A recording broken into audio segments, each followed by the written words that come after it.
We'll use Photon's Curie engine to lower the spacecraft's orbit to 450 kilometers for the final customer deployment.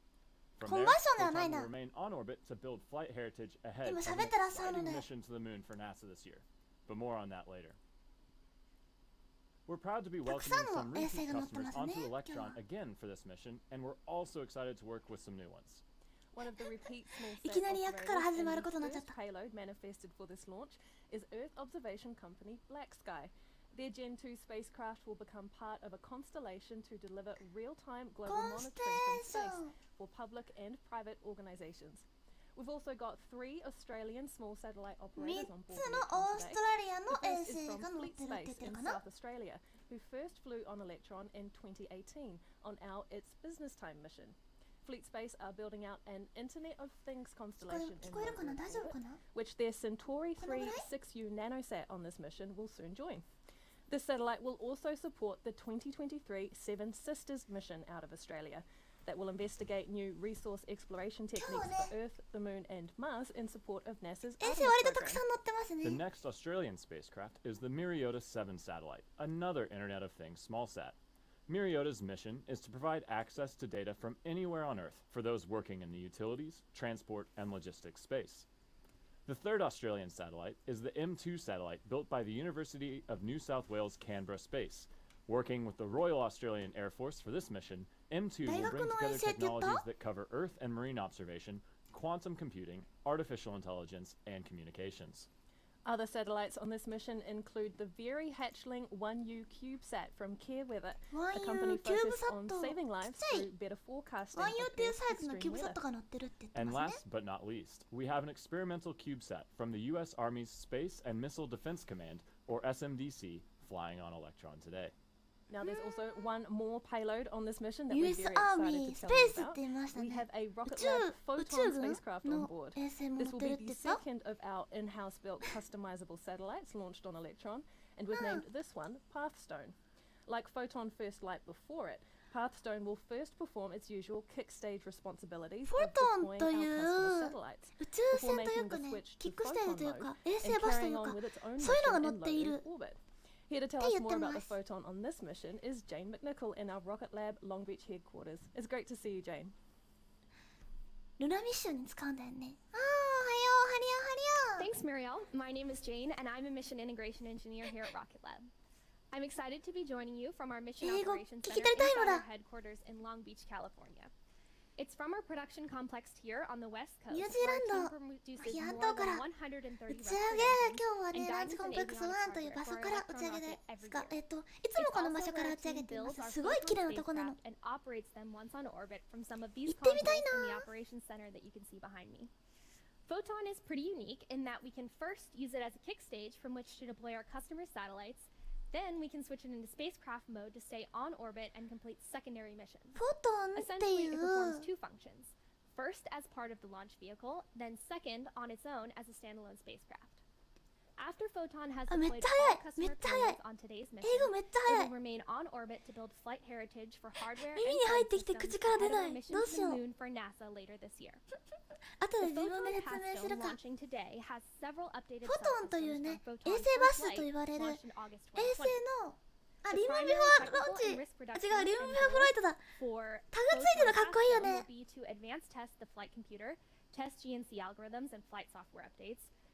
ケットラボが作った。最初からいきますか。はい。ロケット実況系 VTuber の宇推くりあです。おはようございます。おはよう、おはよう。今日はロケットラボ社、ロケットラボという会社のね、エレクトロンというロケットを見ていくよ。A moon orbiting outpost that is part of the Artemis program to return humans to the lunar surface. Today's launch is another step towards this thrilling mission that our team can't wait to see launched later this year. They're counting down the minutes to lift off, and I'm eager to go こ join のロ them. ケッ So ト I'm は gonna hand it back to you. 電動ポンプで飛ぶ珍しいロケットなんですよ Thanks, ね。 Jane.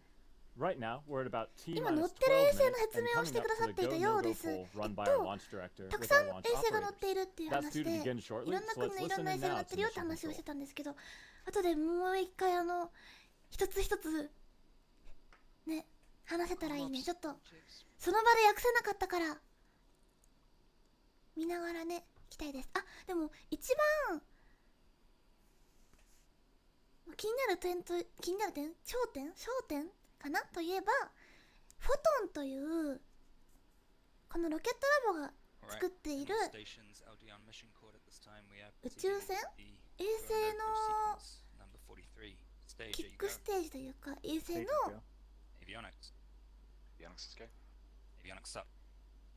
エンジン部分というか、あ、今5判断が行われていますね。これかっこいいよね。これかっこいいよね。ゴーゴーゴーっていうやつ。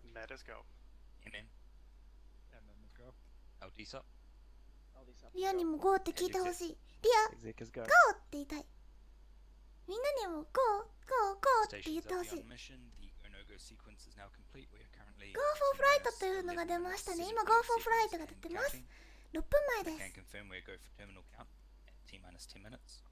2つ目のさっきリアが言ってたのね、フォトンという衛星の推進部分というかキックステージというか、衛星バスっていうんだけど、そういうね衛星の元になる部分、それをロケットラボが作って2機目の打ち上げを Now, when it comes to missions beyond Earth's orbit, there's still a lot to learn about how humanity will further explore our solar system. やつらしいので、 But there's one particular orbit near our moon that will be a great place to start.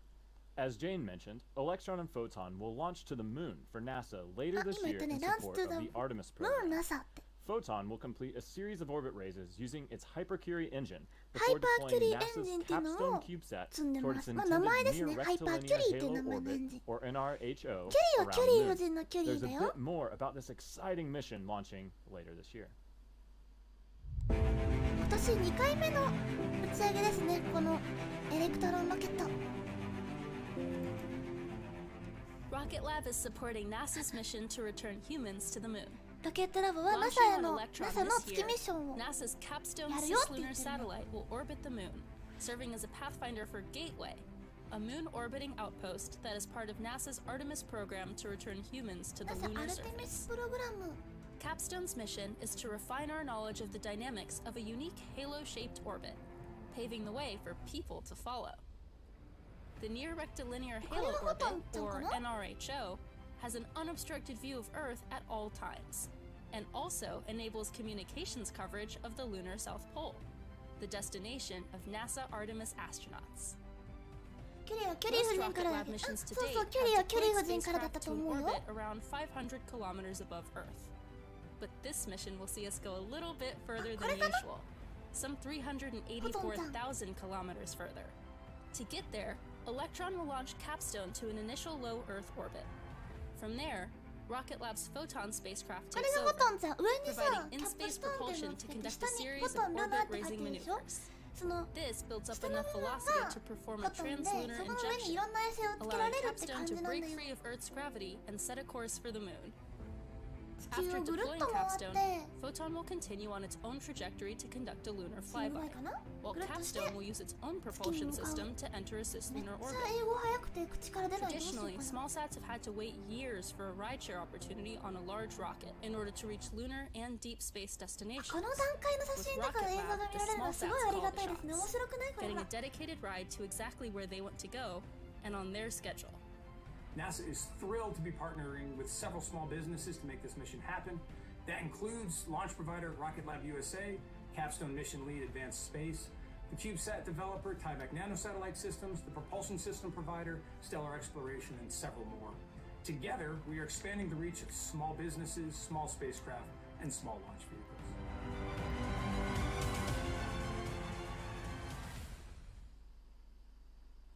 We can't wait to fly Capstone later this year, but for now we're just about 7 minutes away from our next launch, So let's check out the views of Electron on the pad down at LC1. 見えるかな？ 7分。あと7分ですね。ちょっと英語が怒涛すぎて何も言えんかった。 LD avionics terminal check sequence 45 complete. Understood avionics, thank you. And please proceed with sequence 48, enable FTS for flight. Sync sequence 48. 大丈夫？あ、マイクが遠い。マイク。よいしょ。こんな感じかな？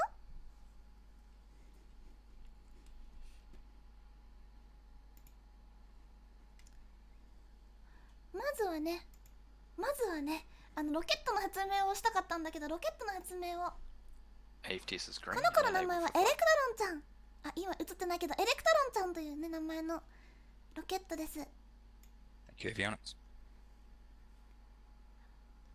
人とかは乗せなくて、すごい大きな衛星も乗せないんだけど、小型衛星っていうね、そんな大きくない Earlier け this ど。 month, we made a pretty big announcement. How big? 40 meters big, to be precise. We confirmed that a new, larger vehicle, Neutron, will be joining the Rocketlab family. The medium-lift Neutron rocket will be a two-stage vehicle that stands 40 meters or 131 feet tall, with a 4.5-meter fairing diameter and a lift capacity of up to 8,000 kilograms to low Earth orbit. Neutron's 8-ton lift capacity makes it the ideal launch vehicle to deploy satellites into batches to specific orbital planes, creating a more targeted approach to building out mega constellations. But just like Electron, Neutron is designed to lift payloads beyond low Earth orbit too. With a payload capacity of 2,000 kilograms to the Moon and 1,500 kilograms to Mars and Venus, Neutron will be able to enable important science missions beyond our own planet. Neutron will initially be designed for satellite payloads, but will also be capable of International Space Station resupply and even human space flight missions, which is very exciting. We'll be launching Neutron from Virginia's Mid-Atlantic Regional Spaceport, located at the NASA Wallops Flight Facility, where Rocketlab's Launch Complex 2 is located. Using this existing launch pad and integration infrastructure at Mars, that means we can accelerate the timeline to first launch, which, in true Rocketlab style, is sooner rather than later, expected in 2024. And I think it's safe to say Peter won't be making any promises on eating a hat anymore, because that would not look tasty. No, it didn't. But for this mission, we won't have a live view from Electron once the second and third stages separate. But we will be staying on air through the coast phase as the kick stage makes its initial pass around Earth to circularize its trajectory. About 10 minutes into this initial coast phase, our founder and CEO, Peter Beck, will be joining us for a Q&A session on Neutron, so be sure to stick around. After that, we'll come back to you with the simulation and confirmation of payload deployment, so make sure to stay with us. It's now T-minus 4 minutes and 42 seconds to launch. Electron and its payload is healthy on the pad, and the weather is looking clear for an on-time liftoff. Let's hand over now to Mission Control to listen in to the operators in these final seconds to launch. 怒涛だね。エレクトロンロケットはそのターボポンプの動かし方が電動でできています。だから電池を積んですごい電力でぶん回してるって感じで、普通ポンプってそうじゃんって一瞬思うかもしれないんですけど、ロケットのポンプって割と電動ではなかったりするんですね。割と電動ではないっていうのは、電気でそんなに使える電池が今まで多分なかったんだと思うの。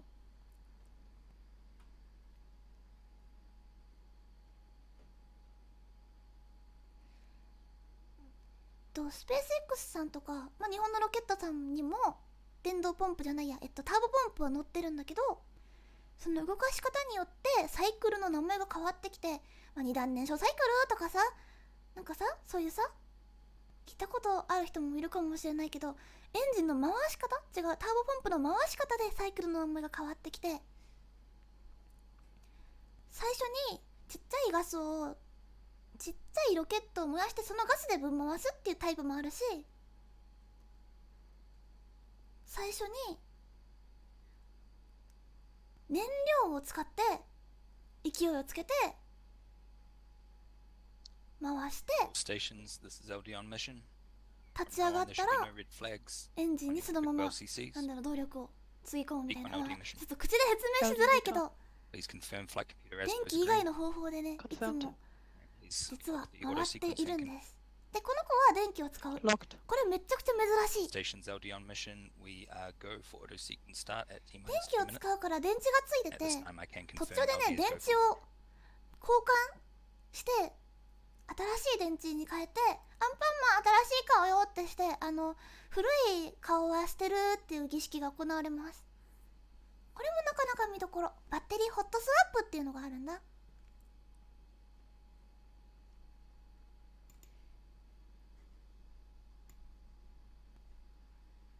今日あんまなんかロケットだいぶ引きですねこれね。あと2分で打ち上げ行われます。今回はいろんなね衛星が乗ってます。 ABBs are on internal power. 英語喋ってんな。フォトン宇宙船っていうのがやっぱ All り stage power is disabled. The vehicle is on. やっぱり目玉かなってリア的には思ってるんだけどね。ロケットラボ社が作った衛星の部分、キックステージ部分で NASA に使うらしい。 NASA のルナミッション、月ミッションに使うらしいっていう感じ。なんかもう語彙力なくてごめんね。朝起きてもうすぐだからなんか喋れんわ今日ごめんね。でもさっき映像で見せてもらったようにフォトンの上に衛星を乗っけて月に向かいます。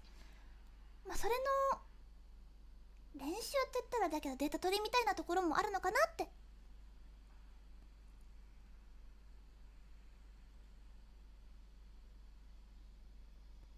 今回の They go up so fast Stage 1 and Stage 2 are pressed for ロケ flight. ットラボのうるさいうるさいうるさい私の High flow engine purge is enabled.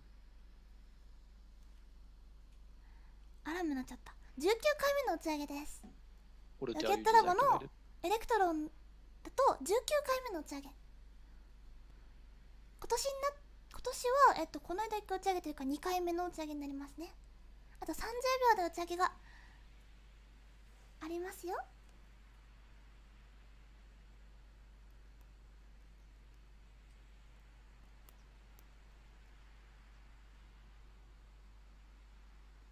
10, 9 9, 8 8, 7 7, 6 6, 5 5, 4 3 2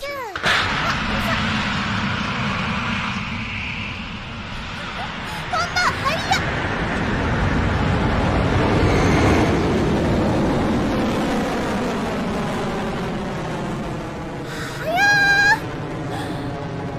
早っ Stage 1 propulsion is now on. いってらっしゃい。めっちゃ早い。めっちゃ早い。リタークリアもうすぐでしたね。 They really do go up so fast with So a beautiful fast. liftoff of Hadi Electron so from fast the da pad yo. at İttirasay. Launch Complex 1.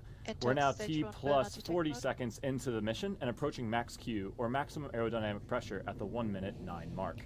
Max Q is the moment 1 during 分 launch 9 when 秒で Electron マックス experiences 9 で the タイ highest ミングを amount 迎 of えま mechanical す。動 stress 圧 from the が dynamic グッと pressure, かかっ which is て a ロケット function に of 負担 its がかかる velocity and タイミング altitude. です。 We'll be coming up on max Q in just a few seconds. あと数秒でもうマックス9。早い早い。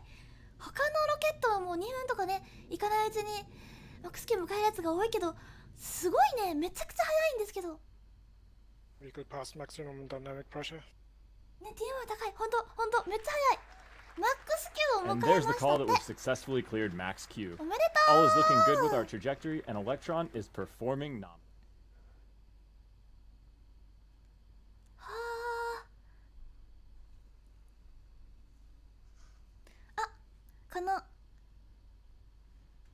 可愛い感じが見えてて嬉しい。これなんだろうねこれ。Stage 1 guidance is nominal. これ何かな。ペロペロしてるやつ。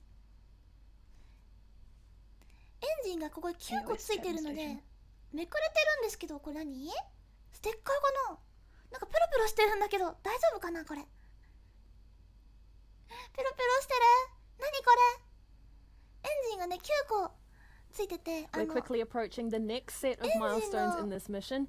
First up will be main engine cutoff of the 9 Rutherford engines on Electron's first 形がね stage. どんどんどんどん This is when the engines throttle 見え down て before the 広がってい vehicle きますね separates エン into ジンのその sections, or what we call なん stages. だ Following that, the sole Jet vacuum optimized Rutherford 語彙力 engine ない on 語彙 that 力ない second stage will ニアの fire 語彙 up to 力 continue the journey to だん low だん Earth この orbit. エンジン We're か a らの few 噴 seconds 射 away の from those events, and こ those の calls 煙 will のよう come な in quick こ succession. の So we're going to cross back to mission control now. やつがどんどん大きくなって今 Stage エンジン separation が successful. 止められて切り離しが行われて2段 Stage 2 ignition confirmed. 目2段目転換も成功おめでとう And you've seen it on your screen there. We have 今 had 回 a って1段目 successful 解消した MECO, りしないの first かな and second stage separation and ignition of the Rutherford engine on Electron's second stage. Coming up in a few seconds, Electron's fairing will separate. The fairing is the casing at the top of the rocket that protects the satellites as they travel through Earth's atmosphere. Jettison succeeded. And, あペアリング and there they go. The fairing has Bye, cleanly fairing. separated and fallen away from Electron, which is continuing on a もう宇宙 nominal に到達 trajectory. してます100キロ超えてます Stage 2 guidance is nominal. もう見逃せないわ本当にもうめっちゃ速いめっちゃ速いわロケットラボのこのエレクトロンはすごく速いよねスピードがねもう初速から見て違うもんね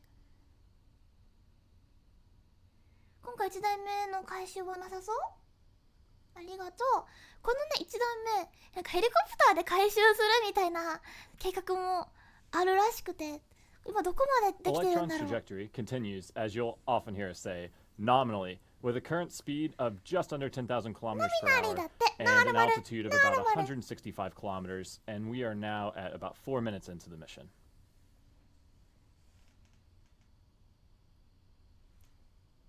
小型だしね速いそうだね確かにちっちゃいサイズ感とやっぱりねスピード感が全然違いますねあそうだこの右上に見えてるこれがアンパンマンの顔ですあすいませんSome 電池 absolutely stunning views of Earth from Electron's Stage 2 camera.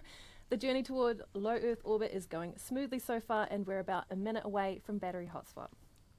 バッテリーホットスワップってバッテリーは新しいやつに交換するのでバタコさんが地球でもアンパンマン新しい顔ブーンってしたらでも新しい顔は古い顔っていつもアンパンマンどうしてるんだろうあれって捨ててるのかなあれバタコさん回収してるんですかねわかんないけど新しい顔もともとついてるんですよバタコさんが投げてくれるわけじゃなくてロケットエンジンをぶん回してる As we mentioned before, in the next few moments, we'll be coming up to the battery hot swap, a maneuver that's very specific to the Electron rocket, as the only launch vehicle flying with battery-powered electric pumps feeding our engines. When the first set of batteries are depleted during launch, we switch to a fresh one to power the engine for the rest of the mission. Sometimes you can see those battery packs fall away after the event, so let's keep an eye on the live feed from Electron and listen into mission control for the call. 古い顔カバオくんが食べてるの古い顔の行方が欲しい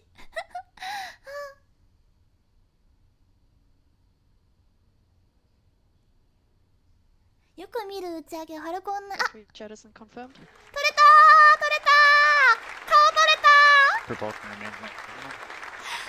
And there we go, that's バッテリー confirmation ホッ that ト the スワ battery ップが hot 完 swap 了 was して performed successfully on 新しい Electron, and propulsion バッテリー continues の to 方に look good for the 切り rocket's 替えを second して stage Rutherford engine. そして We're just a few minutes away from orbital insertion and kick stage separation on this mission. Electron is currently traveling at over 15,000 kilometers an hour バッテ and リー at が an 取れたって altitude 感じ of かな276 kilometers above us.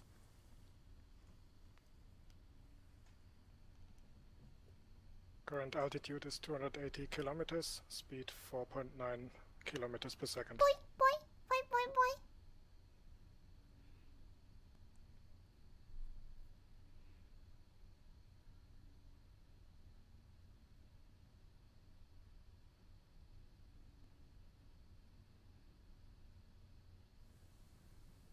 If you're just joining us, we have had a successful liftoff of our They Go Up So Fast mission.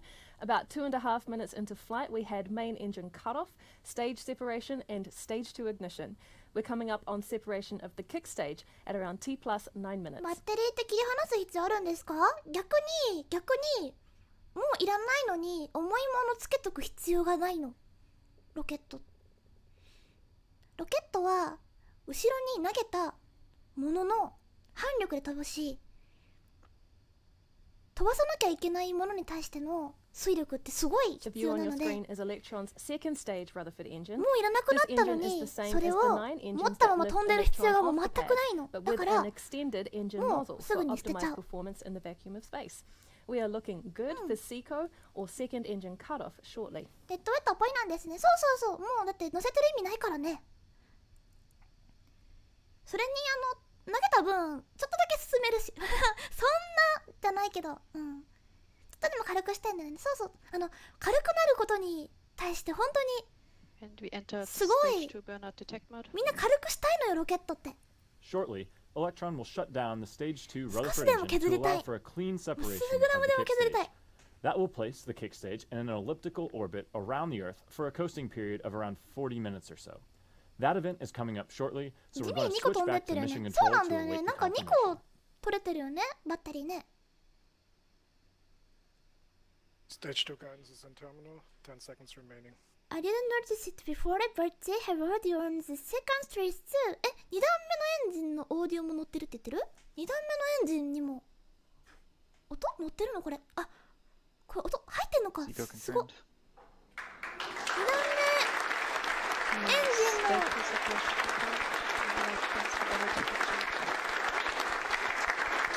焼が終了しました。おめでとう。Fantastic news that the Rutherford engine on the second stage has successfully shut down as planned and the kick stage has cleanly separated. The kick stage is now going into its coasting phase for about 40 minutes or so while we wait for the circularization burn from our innovative curing engine. In the meantime, we're going to take a small break and you can join us back here in about 10 minutes as we're joined by Rocketlab founder and CEO Peter Beck to answer some questions about our Neutron program. We'll be right back. 10分後に戻ってくる的なことを言ってる気がする。ここからね、乗せている衛星ちゃんたちを分離していきますよ。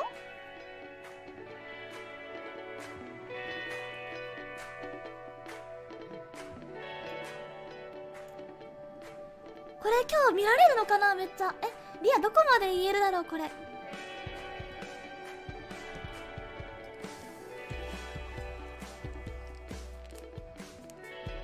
ステージ分離後のタイムライン、本当だね、めっちゃいっぱいあるね。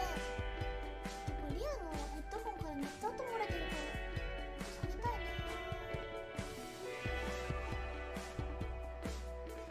音下げたいな。こうかな。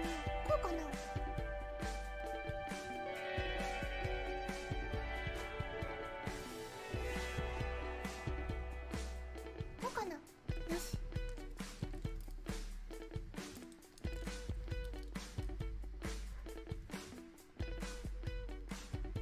ロケットラボ史上初キックステージからの中継がなんかね、1回目のフォトンの時はカ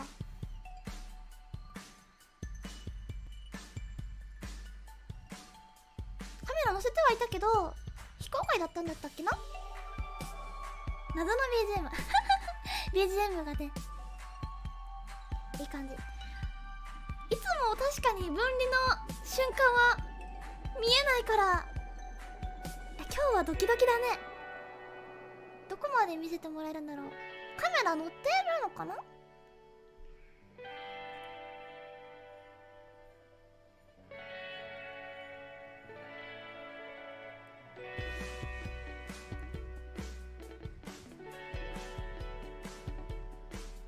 地球綺麗ね。地球綺麗だったね。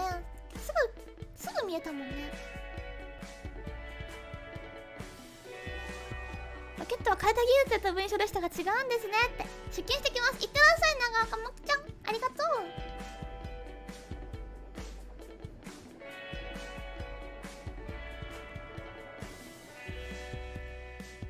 エブリデイアストロノートムーンダンスって書いてます。これ謎の BGM エブリデイアストロノートさんのやつなんだ。もしかしてこれそうなんだ。ムーンダンスだって。かっこよくない？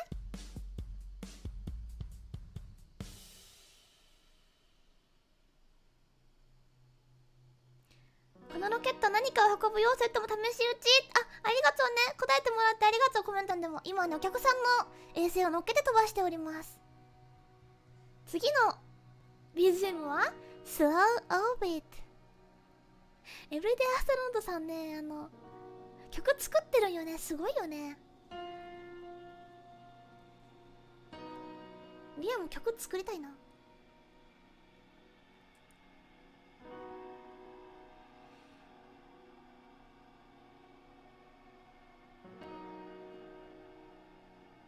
TWR 高いねってありがとう。確かに重さと自重とそれからロケットの推力の比が割と高い。つまりロケットの重さに対して推力がすごいあるっていう感じだねって言ってくれてる。ありがとうございます。リフトオフ。お仕事の支度しながら視聴ありがとう。ゆきまつりちゃんマイクの距離調節できて偉い。ありがとうこはくちゃん。お値打ち物のロケットスペース X のライバル仲間映像の見せ方が似てますね。ありがとう。多分大体のロケット企業はライバルですね大体ライバル。構成は結構似てる。1段目のエンジンファルコン9と結構似てる。9個つけてるところもそうだし、2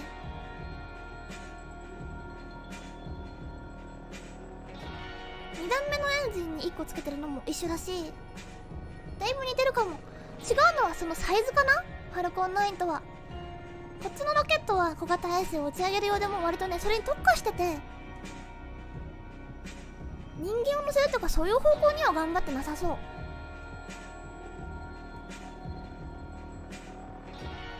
金星に衛星をね投入したいって言ってる。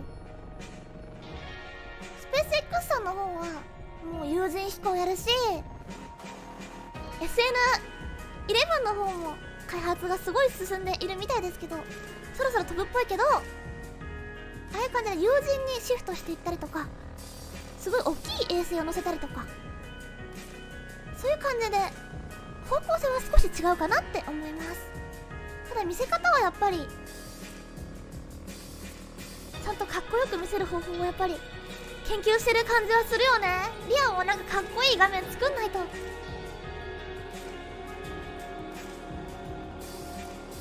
ォトンはキックステージよりちょっと大きくなってるのかな。なんかサイズちょっと違ったよね、フォトンのサイズ感。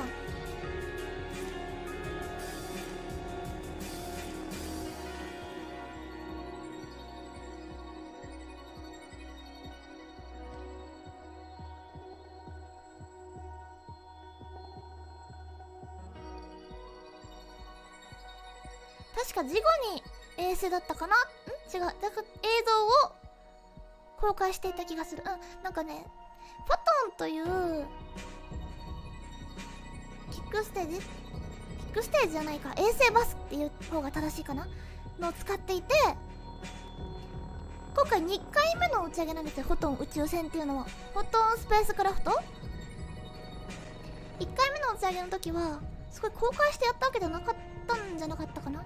で後から乗っけてたみたいな感じ なのかな。なんか非公開だったっていう風に聞いた。リアはその時まだちゃんと見れてなかった時だったのでわかんないけど、非公開だったらしい。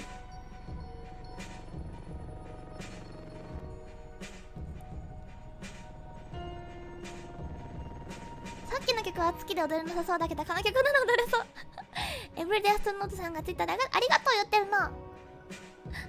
確かにそうだわ。確かにロケットラボさんがこうやって幕間というかね、間に音声乗っけてるのなかなか BGM 使ってるのあんまないかも。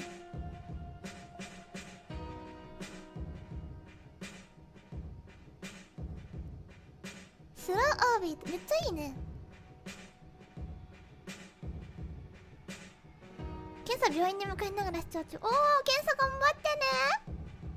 ファイトファイト。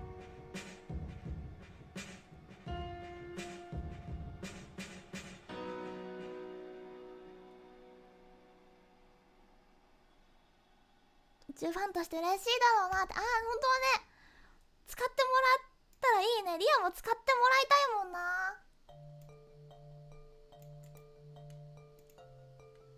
この曲はこの曲はこの曲は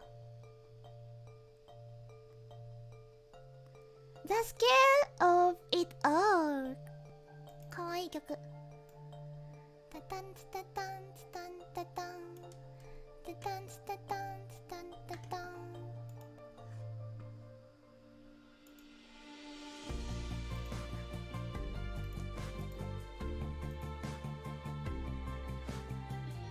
By the way, have you seen an introducing Newton video from Space Labs? 見たことないかも。どんなやつ？面白い？ちょっと見ないと。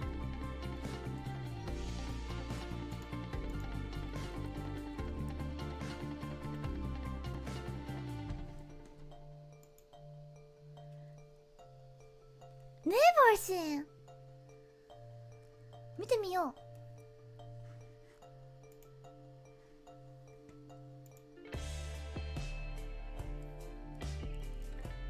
金星にエセ飛ばして何するんですか？コメント欄で書いてくださってね。他のロケットと差をつけるために金星投入能力アピールした感がある。なんかいつも金星言ってる気がするな。なんかロケットラボ金星には1500入れられますみたいな感じの。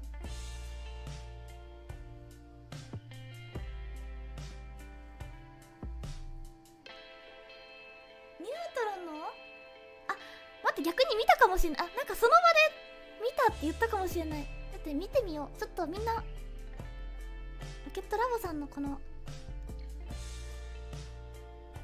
幕間にニュートロン見たい。ニュートロン見てこよう。イントロデューシングニュートロン。I see。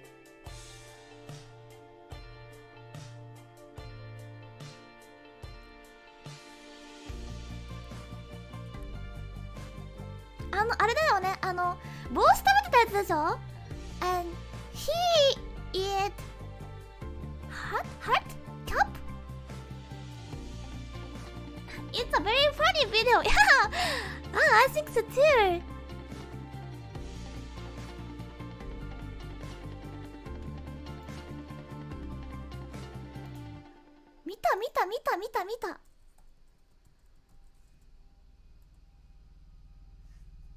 見たわ。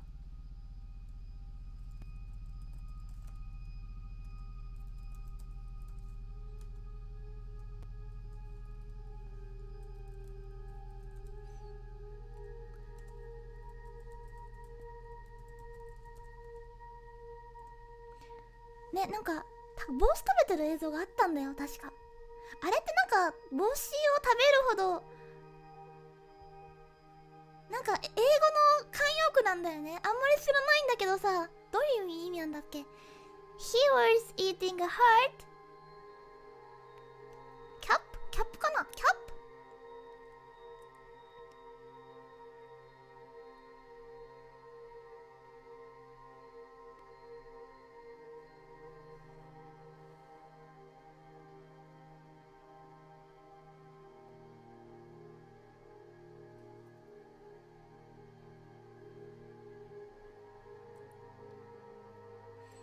ニュートロンっていうのはね、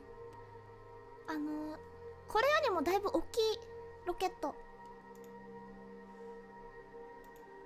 新しいロケットのね紹介ビデオがこの間投稿されたんですけど、イエスって言ってくれ。イエス、キャップキャップミキサーでねこう粉砕して、で帽子食べてる映像が出てきて、日本語的には逆立ちして腸内一周してる的なやつかな。なるほどね、そんな感じか。帽子でも食ってやらーみたいな感じかな。帽子を食べる慣用句って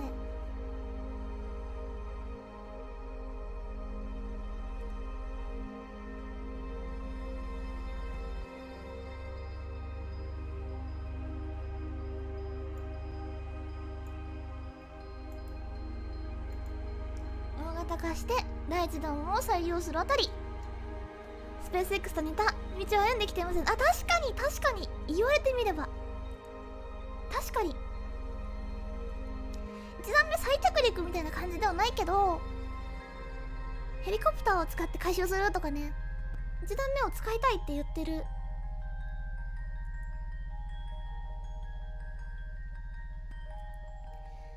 でもっと大きいやつも作って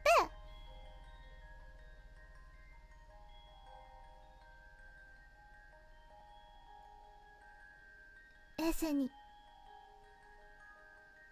大きい衛星も入れたい。あ、そういうことか。もともとロケットラブ大型化する気がないと言ってて、もし大型化したら防止空的な話だった。Hello again, welcome back, and thank you for joining us for this 19th Electron mission. Electron successfully lifted off at 11:30 local time and completed all of the key milestones of launch, including passing through max Q, main engine cutoff, first and second stage separation, ignition and burn of the second stage, and final separation of the kick stage from Electron ahead of payload deployment. Right now we're in a coasting phase, heading to the optimal position above Earth to deploy the 6 satellites on this mission, expected to occur in about 40 minutes or so. But while we wait, I am joined here in the studio by Rocketlab founder and CEO Peter Beck to talk about our new rocket joining our launch vehicle family, Neutron. Peter, thanks for taking the time out to share ニュートロンのこととか質問コーナーがやってきたみたいですね。最高じゃないですか。新しいロケットについても質問していいよ。あ、この人キャップ he was eating a cap. この人がね食べてた。went like, look, Pete, thanks very much for getting our first one in orbit, but actually now we've got a whole bunch of them we need to get there. So it became really, really obvious that there's a really, massive need in the marketplace for, for a vehicle specifically built for launching, mega constellations and constellations. So you've talked about Neutron as a constellation builder, but what makes it ideal for that? Yeah, well, I mean, it's right-sized. So, if you look at all the constellations that are in development in various forms, they all fall around a similar kind of mass class. And that 8 tons to orbit is really the ideal mass class, for building mega constellations. Not just mega constellations, in fact, if you look back through history, the average payload, mass lifted by all launch vehicles in all of history is between sort of 4 and 5 tons. この人変わった。そうそう、この人がね、衛星じゃないや。キャップ食べてた人。And what can you tell us about Neutron's engines? Not a lot. It's a secret. No. ニュートロンエンジンについてはシークレットって言ってますね。内緒だよ。エンジン内緒。The engines, engines always deserve their own name, so they deserve their, they certainly deserve their own limelight as well. So we'll make. あ、奥さんおはりやおはりや。ロケット打ち上げ見えた？ロケット打ち上げ見えなかった？ Oh, it's already named. Have you? So tell me why you've selected Wallops as the launch site for Neutron. Yeah, so Wallops is actually it's a fantastic mid-inclination site, and mid-inclination is really, really important for the majority of launch. And we're able to お客様の中に英語ができる人がいらっしゃったら少し訳してほしい。リアも頑張って聞き取ってる。見えませんでした。ああ、見えなかったか。It made perfect sense to also put Neutron there as well. And one of the interesting things that if you start to look at launch vehicle design, you find a lot of launch vehicles kind of asymptote around that 3.9 meter diameter, and that 3.9 meter diameter is really a function of the lowest bridge between. 直径の話してるね。また直径の話してるな。So we didn't want to use that as a design constraint for Neutron. So yeah, so we were looking for a launch site that we could also manufacture near as well. Cool. And what is the biggest hurdle for you at the moment for Neutron's development? Well, the biggest hurdle is for Rocketlab is always talent. So I don't want to turn this into a shameless talent plug, but I mean, in all honesty, that has always been our throttle, is how quickly we can onboard people. The bar is high, and we're unashamedable that the bar is incredibly high at the company. But that always is our throttle in developing programs. A few hundred jobs expected to be created for this one, isn't there? Yeah, absolutely. Yeah. Both in Virginia and New Zealand, and in fact, in every one of our locations, I think that is our throttle. Sure. And how is the hat. Do you expect to be eating any more? That's why I made 帽子の話されてる今。帽子どうって。 all of the things that we could possibly do in the future in one hit, because that hat was just not tasty. And as you know, Muriel, it took 2 takes, so there was actually 2 hats consumed in the making of that video. So not looking for that again. Also, Neutron's capabilities. It's going to be 帽子の話した今。 Yeah, so that's 味なかった probably 的なこと言ってなかっ the た？ biggest fundamental difference between Electron and Neutron. So, you know, Electron was all about how do we make the most manufacturable rocket. Neutron is how do we make the most reusable rocket. So there's a bunch of things about, especially the first stage, that 美味しくはなかったんだね、帽子。美味しい帽子にしとけばよかったね。 with some of the innovation that's in that first stage. Because it really is, you know, it really is about how do we make the most reusable, not serviceable, the most reusable launch vehicle in the world. And speaking of recovery, can you tell us anything more about when we'll next see 英語の another 慣用 Electron 句。 under a It's an parachute? English idiom. 英語の慣用句。I'll eat my heart. 帽子食ってやるぜ。It means I know that something will not happen. そんなことが起こるなら俺は帽子を食ってやるぜ。ってことだよね。 And the next recovery mission is with a Rocketlab previously said they will not create heavy rockets. 以前は大きな大型ロケットは作んないっていうふうに明言していたんだけど、でも But now they announced one, so he is right. 前は大型ロケット作んないって言ってたけど、大型ロケット作ることにしたから、そんなことが起こるなら俺は帽子を食ってやるぜって明言してたようなもんだから、ありえないことが起きたみたいな感じで Eat his heart. How exciting.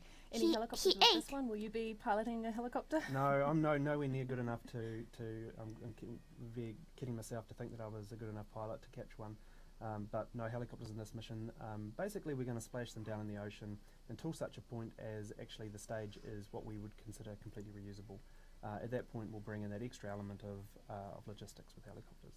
Very nice. Hey, thank you, Peter, so much for グリ joining ッド me 費用 here. ないね。どうやって姿勢コントロールするんだろう。めっちゃ気になるよね。エナジーでも内緒って言ってたし、着陸方式的なのも多分きっとまだ内緒なんだろうな。なんて言ってるんだろう。後で絶対これ聞き取りたい。聞き取れるようになりたい。 payload deployment for they go up so fast. This coasting 聞き graphic 取れ will てる keep け us ど on track 口から for 出ないん where だよね above the 訳 world が is the kick 日本語 stage. 訳が And we'll be back on your screens as we gear up for that first deployment. So see you shortly. もう一度戻りますって言ってますね。あ、ごめん、全然 CEO の話聞けんかったな。ちょっとゆっくり。 Any helicopters with this one? Will you be piloting a helicopter? No, I'm ヘリコプターの話してるよね、ここで。 nowhere near good enough to I'm kidding myself to think that I was a good enough pilot to catch one. キャプチャー1？キャプチャーするためのヘリコプターの話してる気がするんだけど。 But no helicopters in this mission. Basically, we're going to splash them down in the ocean until such a point as actually the stage is what we would consider completely reusable. スプラッシュダウン into the ocean。海に落ちた。1段目。 At that point, we'll bring in that extra element of logistics with helicopters. Very nice. Hey, thank you, Peter, so much for joining me here. It's such an exciting time to be part of the team. And I personally, 断片的にしかわかんないや。僕も翻訳したいけど日本語訳が。いやー、ありがとう。逆にさ、英語で書いてくれてもいいよ。なんか聞き取れてないだけだから、英語でもし書けたら、英語を文章化してくれたらみんなわかるかもしれない。聞き取れてないんだよね。多分ね。文字起こししたら大体わかるかもしれない。 So you've talked about Neutron as a constellation builder, but what makes it ideal for that? Yeah, well, I mean, it's right-sized. So, you know, if you look at all the constellations that are in development in various forms, you know, they all fall around a similar kind of mass class. And that 8 tons to orbit is really the ideal mass class, you know, for building mega constellations. But not just mega constellations. In fact, if you look back through history, the average payload, you know, mass lifted by all launch vehicles in all of history is between sort of 4 and 5 tons. So we think this is the right time to bring a vehicle that's right-sized to the market. Cool. And what can you tell us about Neutron's engines? Not a lot. It's a secret. No. 内装ってやっぱり言ってますね。エンジンは内装。We're not innovating, and you know the engines. You know engines always deserve their own name, so they deserve their. They certainly deserve their own limelight as well. So we'll make a little bit more announcement about engines in the appropriate time. It'll be fun brainstorming some new names for those engines, I'm sure. Oh, it's already named. 自動文字起こしオンにできるかも。そうなのあるの？ Why you've selected Wallops as the launch site for Neutron? Yeah, so Wallops is actually a fantastic mid-inclination site. できた。これか。本当だ。本当だ。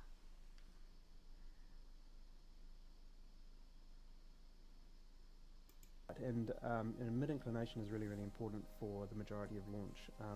And we're able to leverage Pad 0A and the wonderful team there at Virginia and Wallops Island.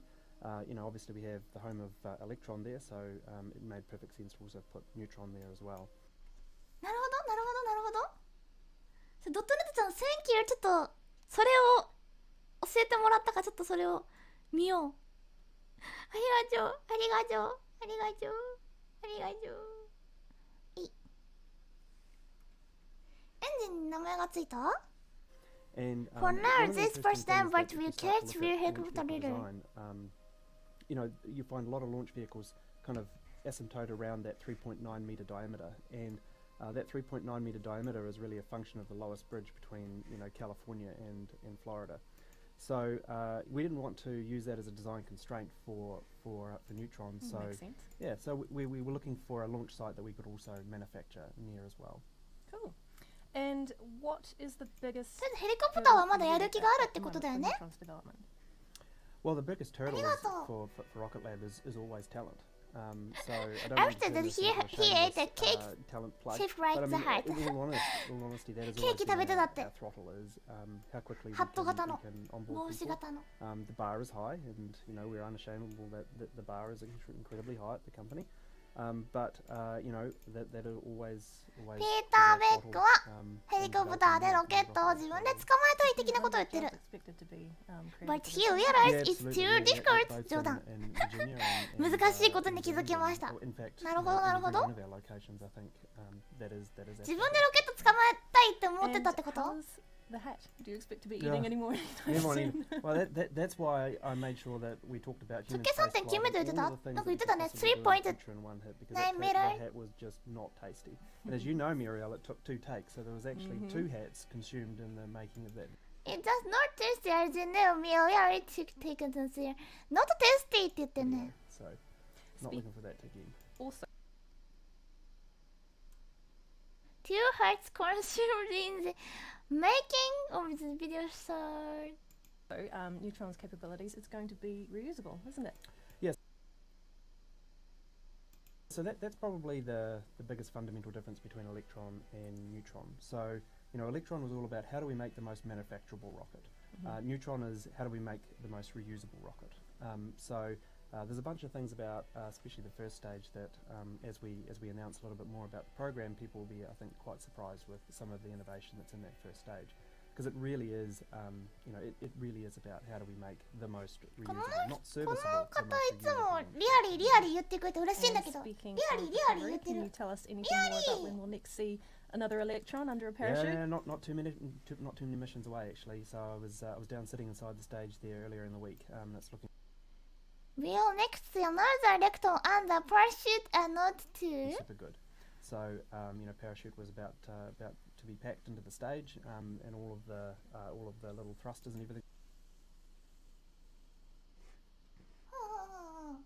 We're on it, so it's all looking very good. The next recovery mission is with a significantly upgraded heat shield. So the previous recovery missions have been basically, with upgraded block upgrade of stage 1. Neutron uses RP1? Oh, RP1 使うって今言ってた。あ、そうなのか。RP1 なのか。RP1 を使ってどうやって再利用するんだろうって言ってた。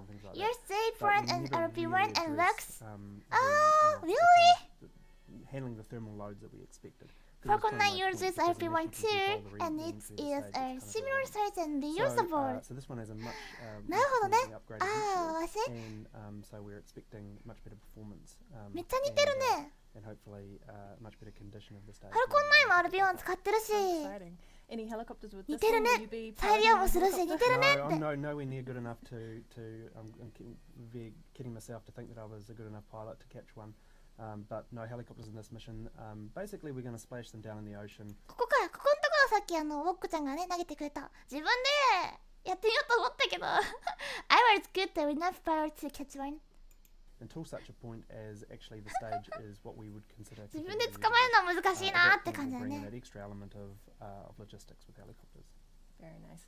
Hey, thank you, Peter, so much for joining me here. It's such an exciting time to be part of the team, and I personally can't wait to be front row and centre to watch Neutron launch from Virginia. ちょっとまだ見てられるなこの辺 Thanks very much. Now, back to the mission at hand, of course. We have another 40 minutes or so to mission. Another 40 ignition minutes? and burn. めっちゃ時間かかるじゃん Another 40 minutes ってリアちょっと今日どこまで一緒に見られるか分かんないけどまあ9時ぐらいまでかな長くても Of the second stage and final separation of the kick stage from Electron ahead of payload deployment. Right now we're in a coasting phase heading to the optimal position above Earth to deploy the 6 satellites on this mission, expected to occur in about 40 minutes or so. But while we wait, I am joined here in the studio by Rocketlab founder and CEO Peter Beck to talk about our new rocket joining our launch vehicle family, Neutron. Peter, thanks for taking the time out of Mission Control to talk to me. My pleasure, Mira. Now, for those of you who might not be familiar with Neutron, Peter, why don't you tell us about the new rocket and why right now is the good time to build it? Yeah, I mean, we spend quite a lot of time with Electron launching our customers, and Electron that we could also manufacture near as well. And about Neutron as history, the average payload. 字幕ってあれなのか Tell me why you've selected 押した Wallops 瞬間 as か the ら launch site for Neutron. そんなことある Cool. Now, obviously, we have the home of Electron there, so. ここあるここ字幕あるここ字幕あるここ字幕あるここ字 And what 幕 can な you い tell us about Neutron's engines? Not a lot. It's a secret. No, I mean, there's areas that we're innovating, and there's areas that. この辺からだなこの辺からだななるほどなるほどよし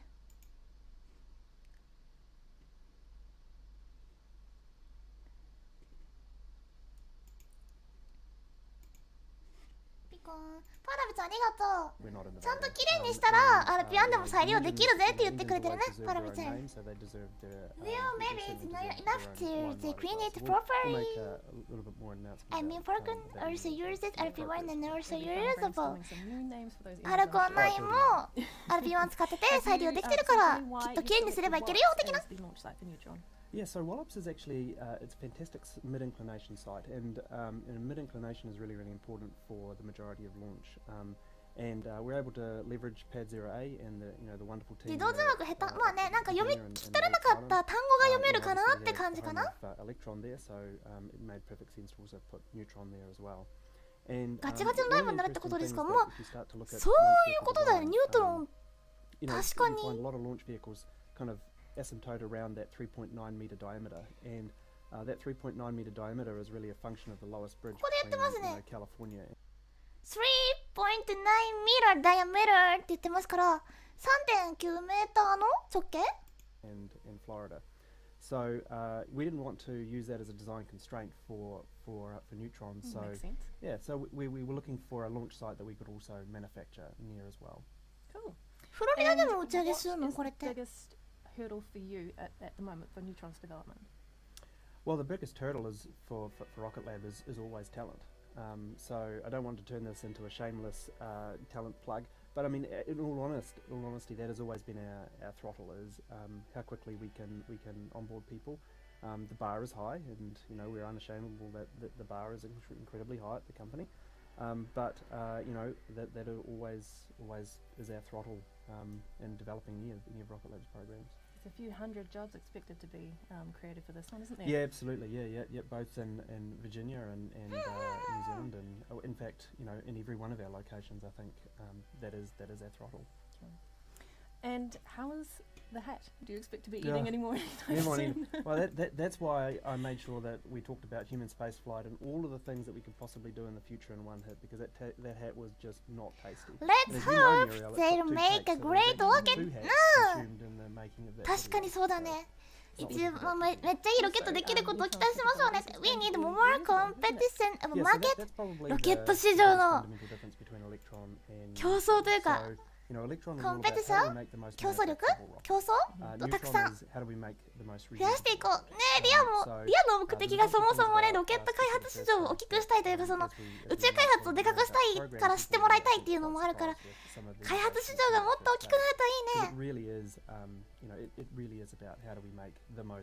スペース X がスターシップに注力してるうちにニュートロンで市場を奪うみたいな感じだかな。いけるかな、いけるかな。Another Electron under a parachute. 市場もまあね、なんか拡大できたらいいよね、全体的に。So, you know, parachute was about だいたい言ってる内容分かってきたかもね。ニュートロンの話をしてるんじゃないでしょ。3.9 メーターの内径内径で再利用はするつもりで、ヘリコプターで使うと思ったけどできなかった、自分では無理だって言ってて、but we never really addressed the kind of handling the thermal loads that we expected, because there was kind of no point, because unless you can control the entry of the stage, it's kind of irrelevant. So this one has a much more significantly upgraded heat shield, and so we're expecting much better performance, and hopefully まあね、ニュージーランドから飛んでこの辺になりましたね。 And welcome back. Thank you for joining us for the 19th Electron mission. 帰ってくるタイミング If 噛 you're み just すぎ now joining us, we've had a successful liftoff. Everything has gone nominally, and we're currently in our coasting phase of our kick stage, waiting for the Curie engine kickoff. So that'll be approaching at about T plus 59 minutes, and we'll be burning for about a minute. And then we'll just be waiting for mission control to hear those calls and get a successful green light here momentarily. So stick with us, and we'll be checking back in shortly. まだかかるって、まだかかるって。タイミング神だよ。本当だよ。本当だよ。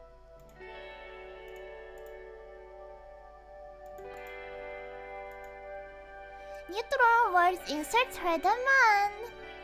とても需要が高いです。They developed it from scratch. スクラッチ。まあ、スクラッチ段階から開発してます。だから多分ゼロからって感じかな。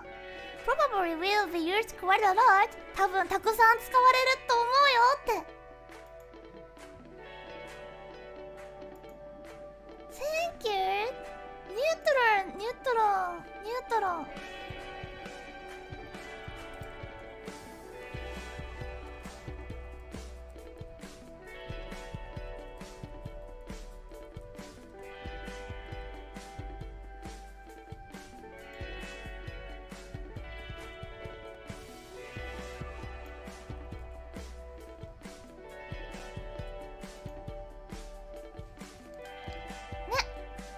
なんて言えばいいのかな、期待したい。エクスペクトかな、なんて言えば期待するってなる？エクスペクトかな。ニュートロン、Let's expect かな。Let's expect Neutron success.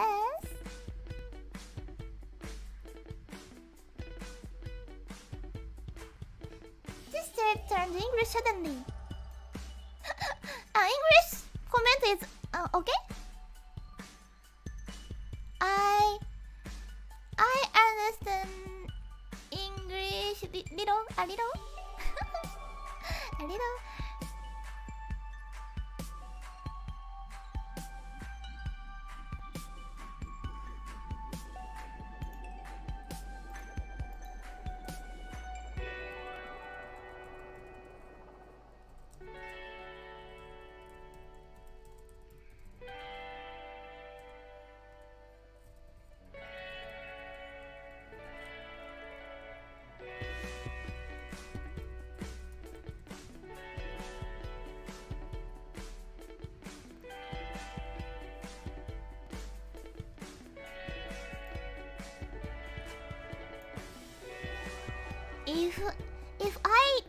If I if I don't understand your English, I can translate it with Google. Google. So you can write comment in English. In English. 何が言いたいか分かんないけど、そうそう、英語でも大丈夫ってそう言いたい。もし分かんなかったらリアちゃんとGoogle 翻訳さん使うからさね。期待エクスペクト合ってます？ OKOK Let's expect Neutron success。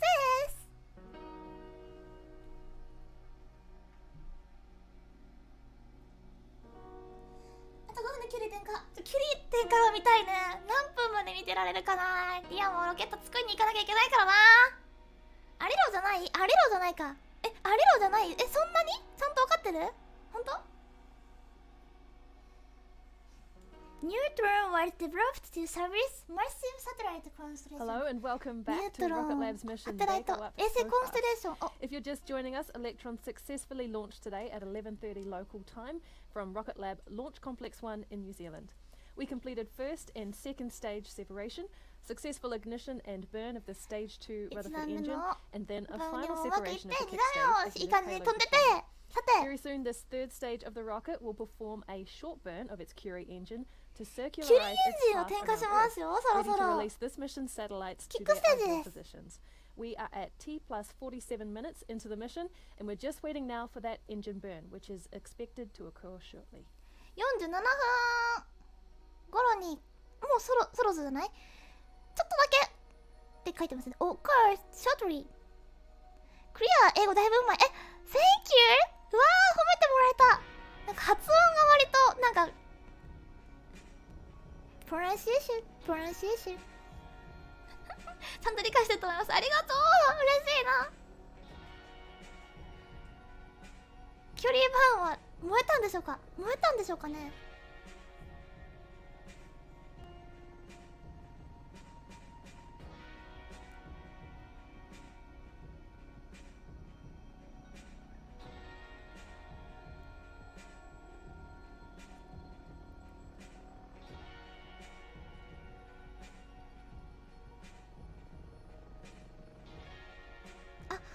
キュリーエンジンって何ですか？ごめんリアも全然話にあげてなかった。ロケットエンジンの名前なんですけど、エレクトロンのキックステージ第3弾目で使われる。今2段目がついてて2段目で飛んでたかなとこだったんだけど、2段目のエンジンがちゃんと燃え終わってふわって飛んでたんですけど、3段目のエンジン、キックステージのエンジンです。ペラペライングリッシュ、うわー、Thank you。One more。なんだろう。Study hard。頑張るね。English。I want。While we're waiting for the Curie burn to finish, I'm going to tell you a bit more about what will happen next for our customer satellites. With 4 of the satellites on this mission set to join their respective small-sat constellations, pinpoint payload deployment is absolutely critical. The ability of the kick stage and Photon's Curie engine to perform multiple relights means we can be very specific about where all of these satellites are deployed, even though they're all flying on the same vehicle.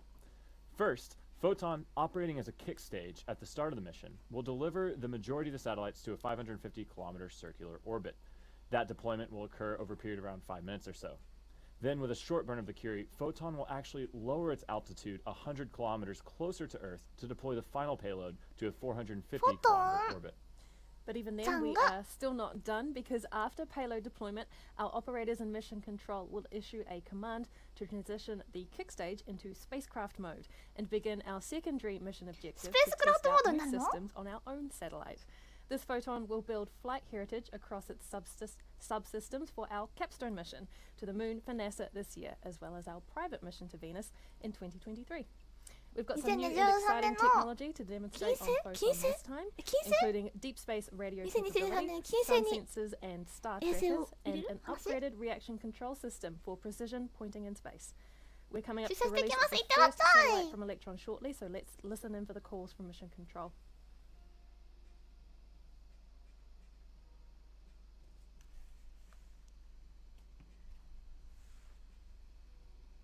入園終わったかな。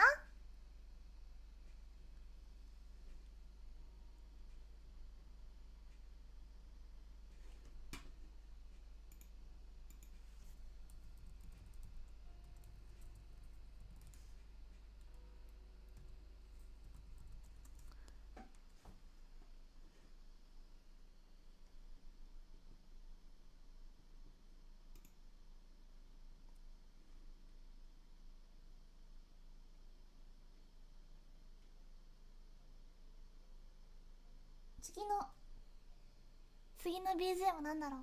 いて、見つかっちゃった。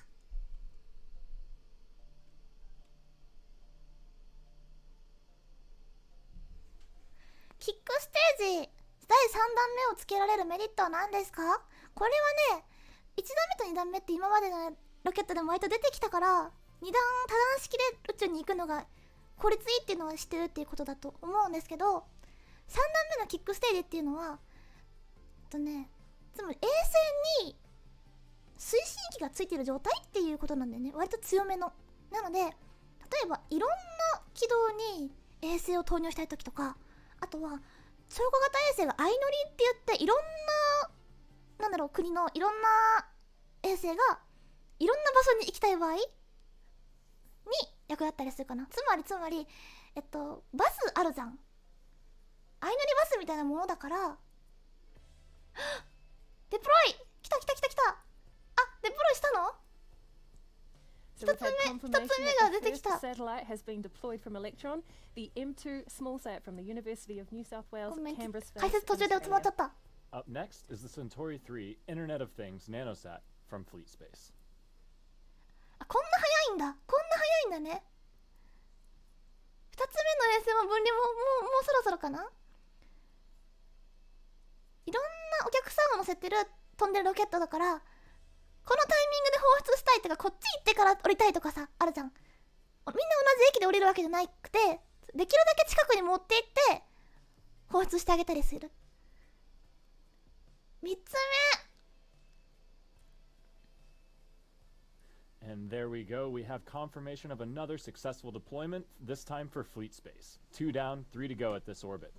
The Viri hatchling 1U CubeSat from Clearweather is up next. Clearweather is focused on saving lives through better forecasting of Earth's extreme weather.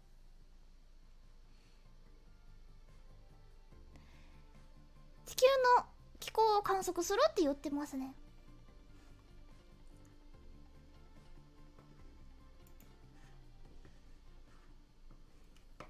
Now what you're seeing on your screen is a simulation of payload deployment.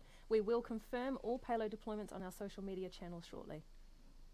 はい、放出。いっぱい出てくる。嬉しいな、これ。かわいい。Is the third payload deployed from Electron. This one is tiny. It's about the size of a bagel. ちっちゃいって言ってますね。ちっちゃいやつだよ。超小型衛星っていうサイズですね。超小型衛星っていうサイズとは違うか。ワンユーかな、これ。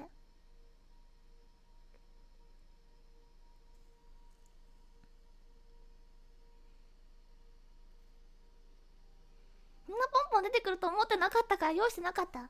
Japanese is my fifth. I only started last month. おー、頑張って。Let's learn the Japanese. うわ、いっぱい出てきた。かわいい。And as you can see in the simulation, the payload from the US Army's SMDC has been deployed to its 550-kilometer low Earth orbit. The final payload at this orbit is up next, and it's the Myriota 7 satellite. シミュレーションのやつが出てきてる感じだけど、これはね、なんかカメラの画像とかないんですか？後から出してくれる感じですか？ちょっと楽しみにしてますよ、フォトンちゃんの。I'm currently memorizing kanji too. We're just waiting now for the deployment of the Myriota satellite. Kanji is very difficult. Kanji.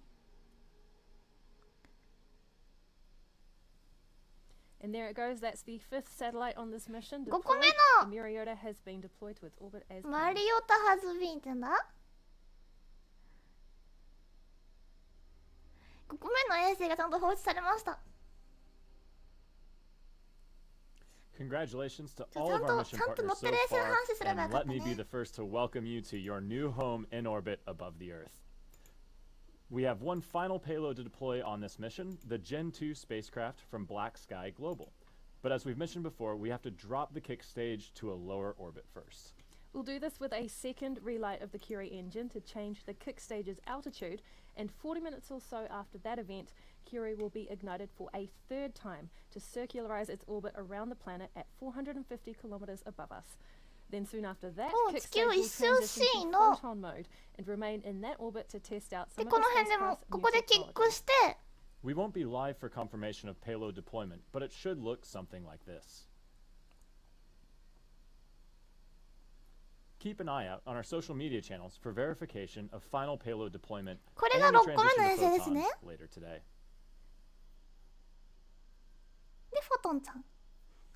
Now, before we close out the webcast, I want to remind you that we are still actively recruiting for over 90 roles across the Rocketlab team. So if you've ever wanted a career in space, there is no better time than now. Head to rocketlabusa.com for more information. Congratulations to the entire Rocketlab team on reaching this awesome milestone of over 100 satellites on orbit. And a huge thank you, of course, to our mission partners for choosing Electron to fly on your mission. And a final thanks to you for joining us for this launch. Hi, I'm thank you. And I'm Scott Muller. This is Rocketlab Mission Control, signing off. ありがとう。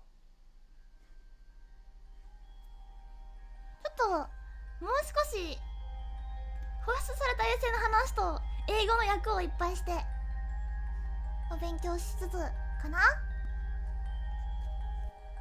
いっぱいコメントしてくれてありがとう。どの辺から読んでないっけ。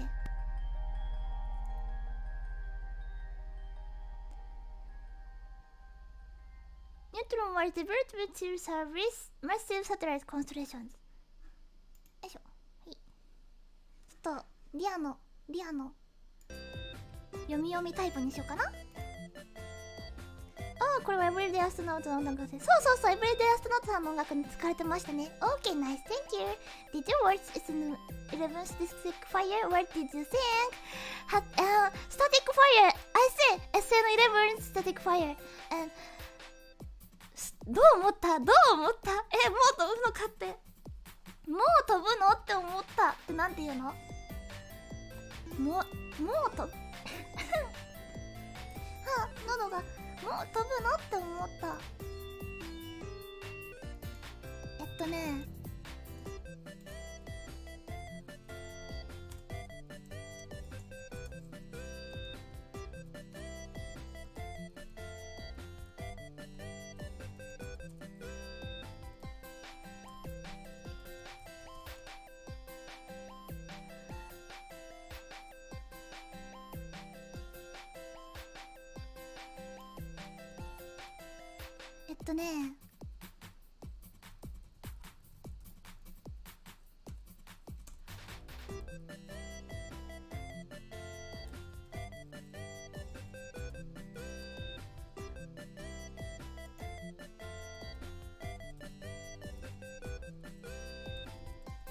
こうかな。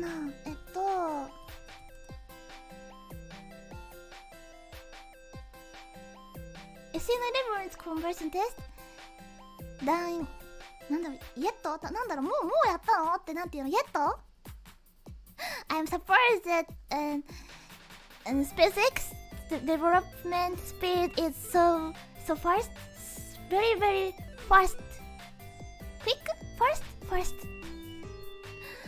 So I'm surprised. もうそろそろ SN11 飛ぶらしいね、ほんと。Why so many English speakers? Seriously? ほんとね、イングリッシュも英語でコメントしてくれるのすごいさ、ありがたいの。本当にリアの勉強にもなるからさ、英語でコメントしてくれるのすごく嬉しい。なんて言えばいいんだ？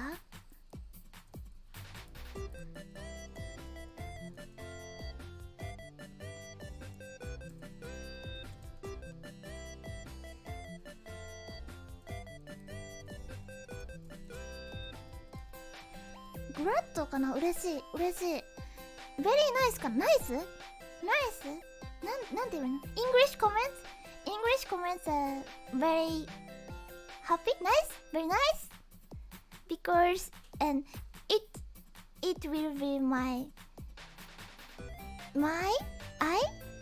study English 難しいな。私の英語の勉強にもなるのでって言いたい。 English comments are very nice because I want to understand your comment. I learn English めっちゃ頑張って hard I learn English hard 頑張って勉強するからコメント本当にありがたいよ。ありがとう。めっちゃ嬉しい。コメントが英語なのめっちゃ嬉しいよ。本当に嬉しい。もちろん日本語のコメントもね嬉しいですけど、コメントが活発で本当に嬉しいよ。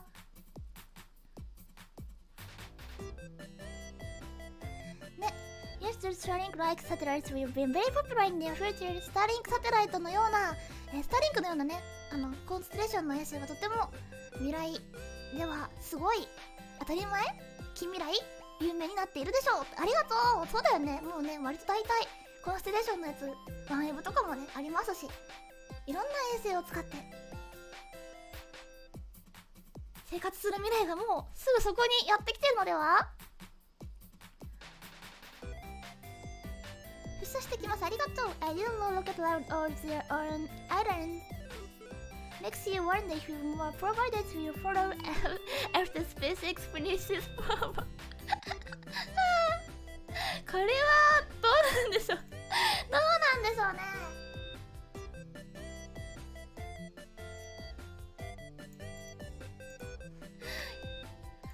面白い。よいしょ。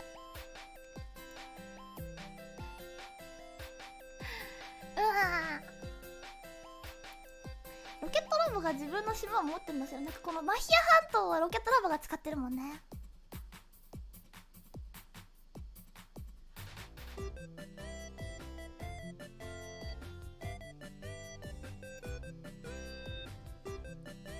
8段目切り離して2段目切り替えの発射と飛行用でなんとなく赤いけど3段目を積むとどんな効果があるんですかって、さっきねそうちょっとだけね説明をしてたんですけど、なかなかね伝わってなかったかもしれないけど、とりあえずそうだよって感じ。そんな感じ。方向いろんな衛星を乗っけるときに便利って感じだから、バスがいて乗り合いバスだから目的地まで運んであげるのに便利だねって感じかな。キックステージっていうのは衛星につけといて、で衛星が行きたい方向に行くのに便利って感じ。それがキックステージの名前がキュリーエンジンっていうエンジンを乗っけてる。キュリー was powered by an in-house development discourse liquid monopellant。 キュリーエンジンのあれだね、燃料の話。キュリーエンジン一液推進薬かな、 VLM。 Powered by uninforced。 uninforced って何？ uninforced ってハウスか。ごめん、ホースって言っちゃった。馬娘になっちゃった。uninhouse in-house ホースじゃないの、ハウス。ハウス、インハウス、部屋の中、家の中、自社開発ってこと？自社開発ってことかな？自分の会社で作ったってことかな？ Yeah. By the way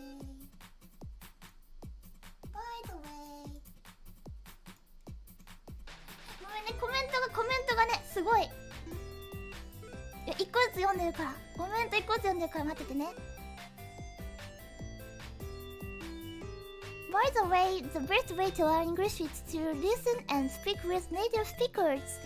確かにね、英語のネイティブスピーカーの話を聞きたい。で、リアも今ロケットのネイティブスピーカーのね話聞いてますから、それで逆にこうやって話すタイミングがあることが嬉しいので、英語で喋れるの嬉しい。I learned it that way and now I'm pretty fluent。 わー、嬉しい。すごいね。3つ目の言語 English is my third language。 すごいね。2つもう喋れるのがあって、3つ目トリリンガルじゃん。トリリンガル。すごっ。インハ Earth は内製 made by the company 内製社内製だね。 Thank you understand I see あ、500ちゃんありがとう。 English comment is necessary to both we understand comments of rocket movies and learn English. Thank you for comment. Thank you ありがとう。いらっしゃいませ。言ってくれて私もこれから英語でコメントをしますねそのまじやってLooking forward to the SpaceX is aiming for Starship to raise July もうすぐじゃないですか。7月にスターシップが宇宙に行くのもう早くない？そんな早いの？早いね。でもまだだってバーンなってるじゃん、バーンそういえばディアムーン応募しましたか？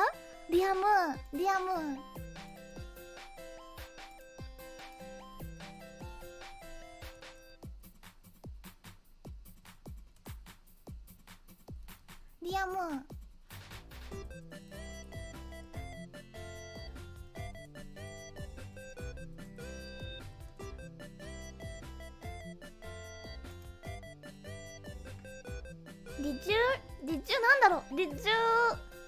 なんだろう申し込みってなんていうの？アプライ？なんだろうアプライじゃないな。Did you go? sign up? I missed the sign up for it. Oh no! 悲しいミスか。でも中の人が連絡出て間に合わなかったよ。そうなのだって1日延長されたじゃん。リアもギリギリ出しましたけどね。昨日もリアムーンのことしかやってないもん。めっちゃ頑張って英語に訳し直してもなんかいろんなこと書いたけど300語に到底届かなくてなんか200語ないぐらいだったらもう悲しかった。1個の読み方で覚えるのはそんなに難しくない。ディープラーニング翻訳をおすすめします。 Thank you ディープラーニング翻訳ね。 You're welcome. The word is correct. Gravity is correct. Okay, thank you. 今までうまく1回のスタティックファイル飛んだことないからなSN11 は飛んでほしいけど耐久がすごく大変なので今日も頑張ろうねみんなね。もしあったら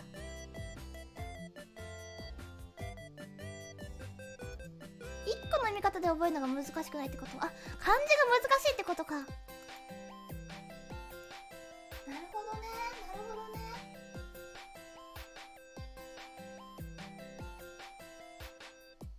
パラビさんすごいな。 It's also my third language. パラビさんも3つ使えるの？強っ。Japanese is my first. I only started last month. 5個目はー。ベーグルって言ってる。あ、ベーグルか。ベーグル、パンだ、パン 1U が 10cm × 10cm くらい。そう 10cm × 10cm の小型衛星のサイズが 1U かな。でそれが倍になったら 2U？ あ、2U じゃなくて 2U？ ついけないのかなかったね。Learning Japanese. I don't think I could learn myself. いや、頑張ってみんな。には。Oh no, Candy. Honestly, for me, Japanese is the hardest language. Even harder than Chinese dialect because of different pronunciations of kanji, but do my best. 確かにいろんな読み方がありますから難しいですよね。確かにね。一番多いのが生きるっていう漢字とかすごい読み方。生とか生とかなんかあとは木とかなんかいろいろあるから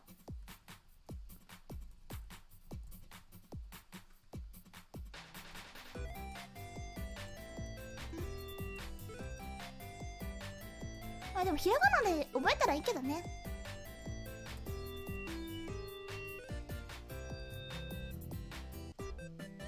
ね、なんて言えばいいの？漢字発音たくさんでね、難しいよね。難しいですよね。なんて言うの？漢字たくさんあります。なんだろう、lot of pronunciation じゃないのかな。読み方、発音、読み方読み方なんだろう many ways to read pronunciation many ways to read difficult 漢字 is difficult because there are many ways many pronunciation many difficult many ways to read it read 漢字もうわかんない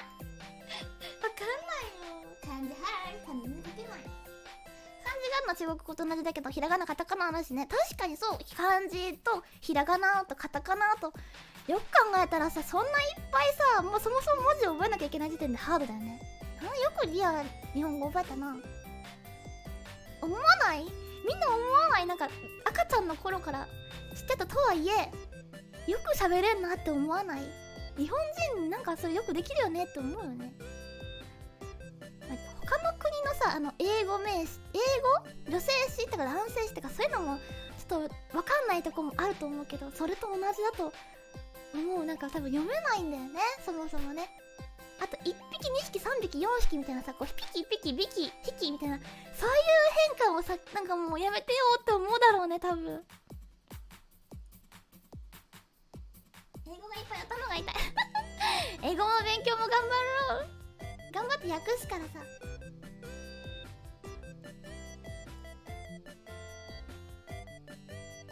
奥さん十分すごいリオもそう思うよ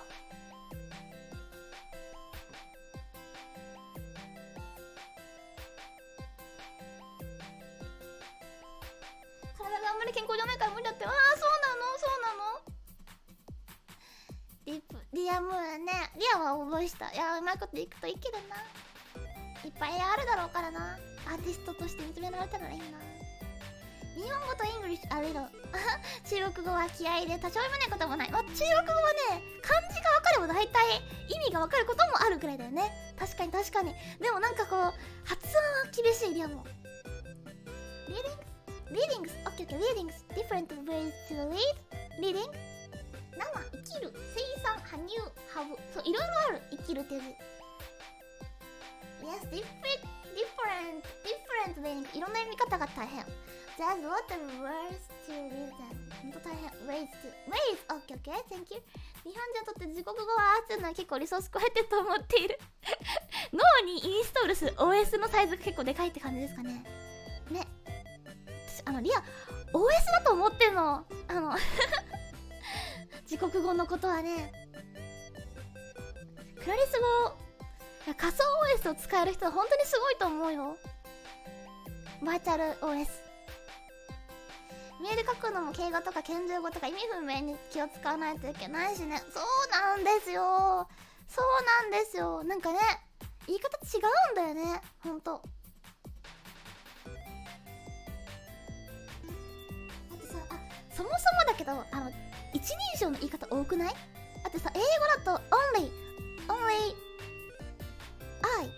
I but Japanese is 僕私俺小生とかおいらわいわし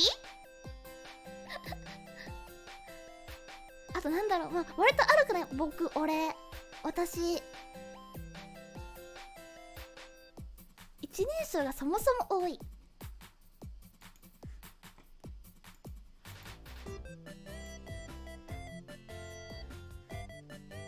なんだろう下なんとかとか読み慣れてる中国語これダウンロードって意味だよねでもなんて読むのか知らないや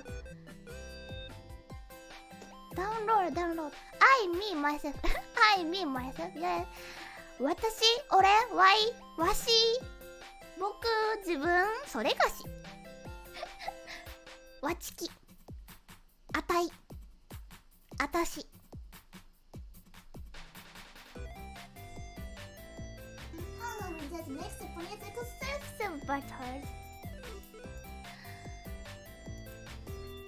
イングリッシュオンリーのさ雑談とかもしたいなって思ってて今度やりたいね日本人の表現力が豊かになりますがすごい難しいですって言ってくれてるのかな多分。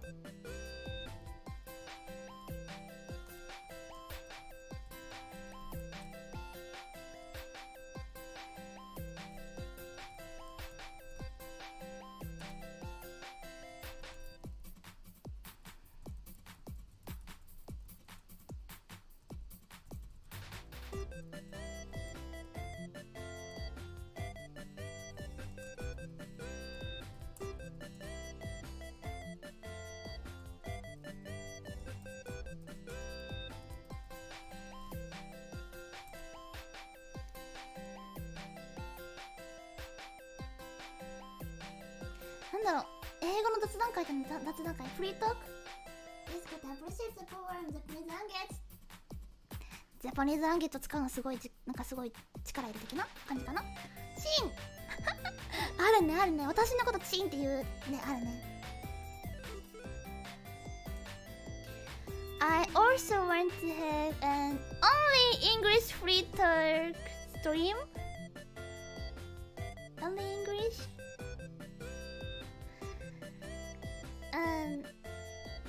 So, come to see, and not only the rocket, not only the rocket, but also my VTuber live stream. 難しい。これでいいの？ Not also but A。それで使うの大変だね。Not A but also B。Not only the rocket stream, but also my VTuber live stream. My free talk live stream. 難しい。Difficult. English is very difficult. 一人称外国人が感覚的に受けるのめっちゃ難しそう。本当だよね。みんな愛っていうかなんか難しいよね。OK、英語ですよね。Oh, you're using Japanese? OK、英語ですよね。Yes、英語です。Yes、thank you。やったー。だとめっちゃ嬉しい。スリーピーマイクちゃん、眠いのかな？ロジャー、ありがとう。Yes、a very nice English。Thank you。やった。Pretty easy to understand。わかりやすくていい英語だね。やったーね。嬉しいね。やったーね。嬉しいね。なんかもう片言になっちゃうね。リアもやったーね。嬉しいね。ちょっと嬉しすぎて衛星のさ話全然するの忘れてたんですけど、もう8時50分か。そろそろ時間的にもあれなのでね、終わりにしますかね。ちょっとね、全然言えてなかったんですけどね、今回の衛星の話をね全然してなかったから、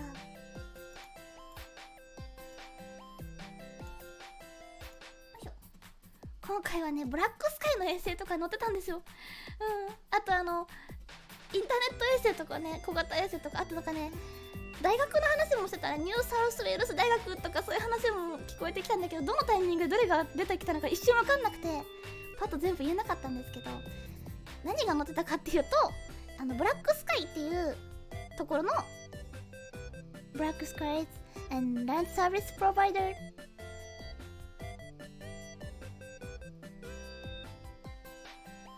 and Earth Observation Satellite 地球観測衛星が載ってましたっていうのと、さっき放出してたね、5つのあれは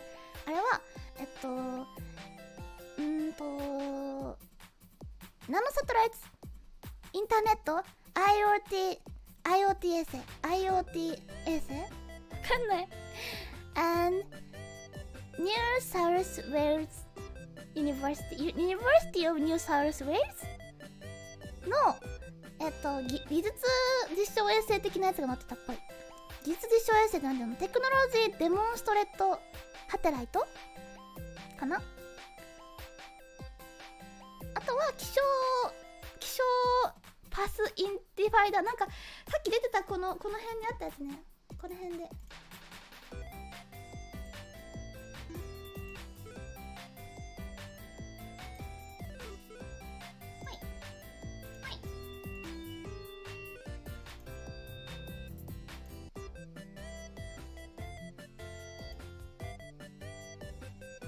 small set.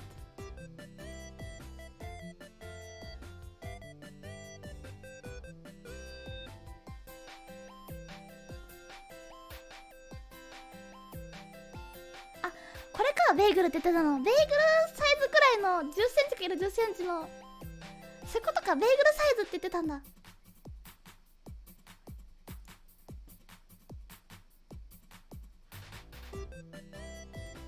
マクスウェルキューブサーとディスペンサー。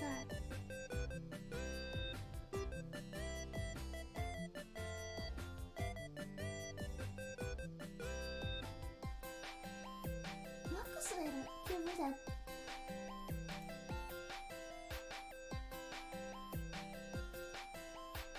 あとなんだっけ、気象衛星の話と、あとはなんかなんだっけ、アメリカのスペースアーミーっていう話も聞こえたから、多分米国の宇宙ミサイル、宇宙軍の技術衛星みたいなのも多分あったんだと思う。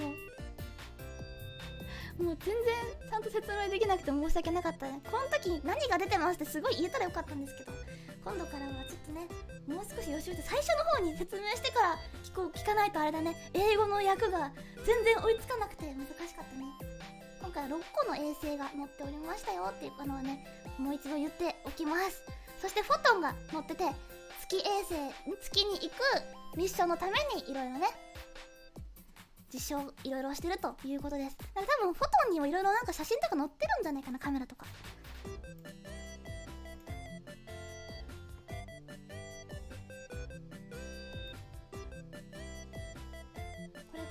最終的には小型衛星のディスペンサーごと衛星になるのか。これどうなんだろう。なんかディスペンサーは切り離したりしなさそうだよね。ちっちゃな衛星がでも 6個目の衛星は多分ここで切り離して、でこの後にフォトンだけでいろいろ実証するのかな。外れそうになさそうなんだけど。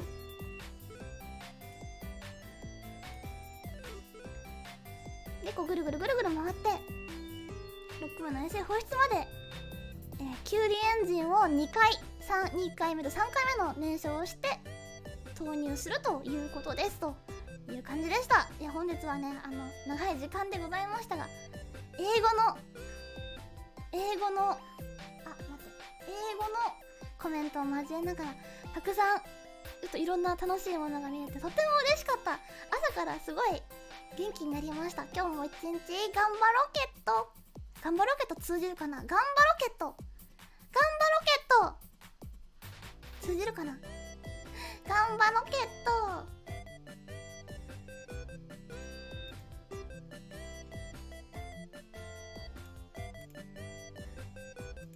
通じる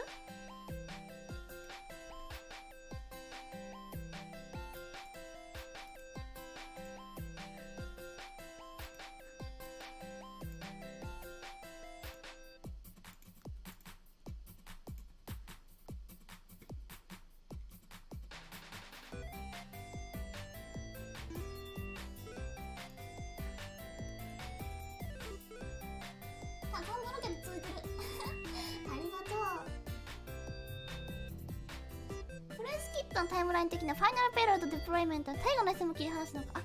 最後の衛星はね、6個目の衛星はね、こ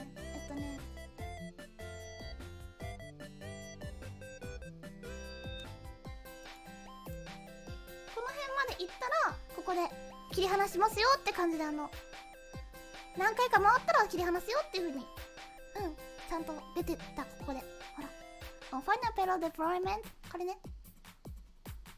ガンバロとロケットをかけたんですか。難しいです。日本人わかるでしょガンバロケット、そうガンバリウムが言いたかったね。ガンバロケット、ガンバロロケット、ガンバロロケット。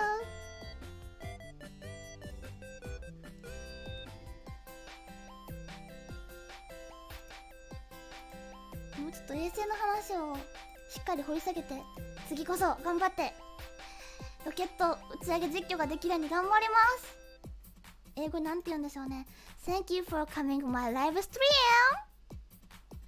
and I もっと頑張りたい。なんていうの、work hard work じゃないな hard, work hard. クオリティを上げたい。配信のクオリティを上げたい。頑張ります。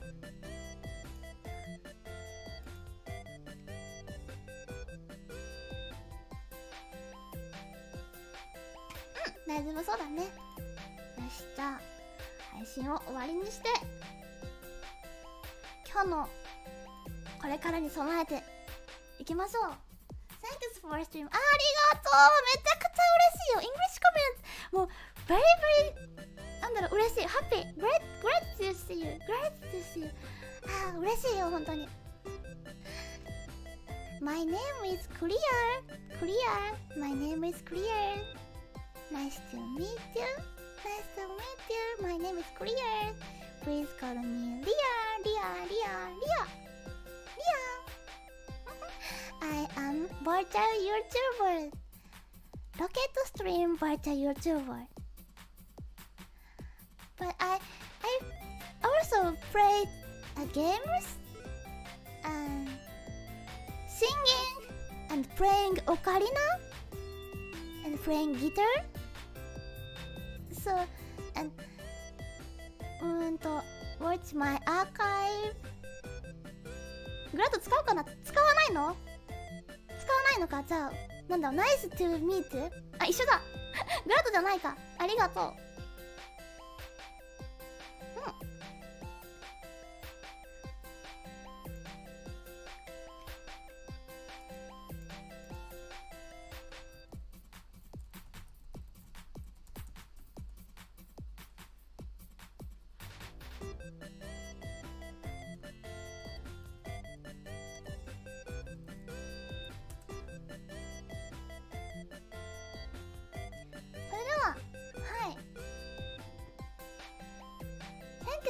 I it was a pleasure to meet you. あ、そういう風に言えばいいのか。pleasure ね。pleasure 嬉しい。pleasure I see pleasure. I was pleasure to meet you too. Thanks. I'm so happy. I'm glad you can. あ、なるほどね。返事で使うことが多いのか。返事でグラッド。なるほどなるほど。一つまた賢くなりました。リアのmy Japanese結構早口very fast なんでゆっくり喋る練習もした方がいいかもね。聞き取れるようにね。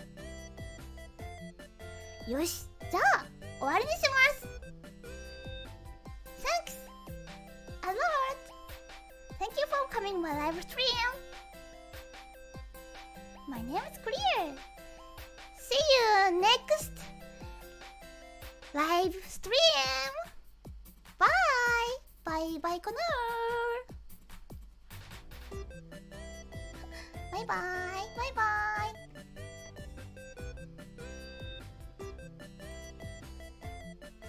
バイバイバイバイバイかな。 Thanks bye bye Thanks bye bye. See you ミリカンちゃんありがとう。ひらめちゃん See you everyone. See you bye bye かな。 Thank you。わくちゃんお釣りやお疲れ様。リアリ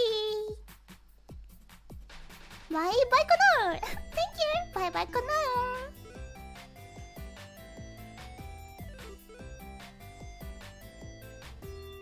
シュ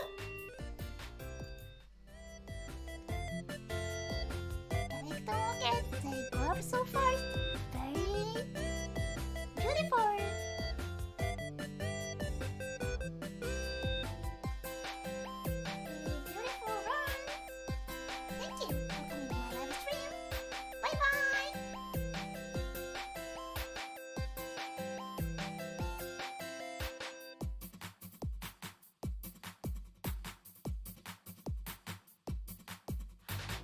Bye.